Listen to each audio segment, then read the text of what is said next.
fracking, or are we talking about just a chemical company, or who knows what else that has nothing to do with drilling?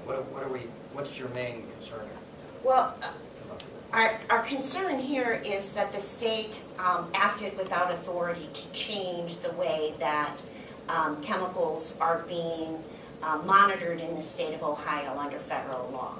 No, I get that, but what's the main, in a practical way, is it the fracking thing that you're worrying about the most, or is it just the ABC chemical company that has absolutely nothing to do with drilling that may not be disclosed? It's different parts of the process. Okay, certainly they have chemicals on site for the fracking process. There's also chemicals being disposed of and transported.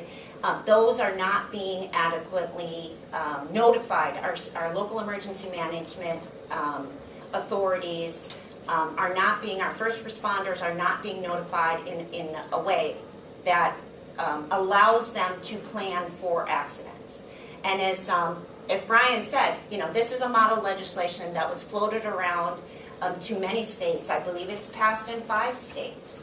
Well, the state of Ohio doesn't have the authority to change those federal laws. And so we are particularly concerned about chemicals that are being housed on site at places where hydraulic fracturing is taking place in communities.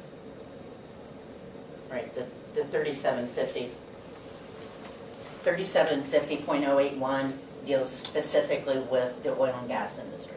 So all of the other industries in the state of Ohio, the chemical companies, have to follow federal law, except the oil and gas industry. Okay, so you're talking about oil and gas in this case? Yes, in this case, it's strictly oil and gas.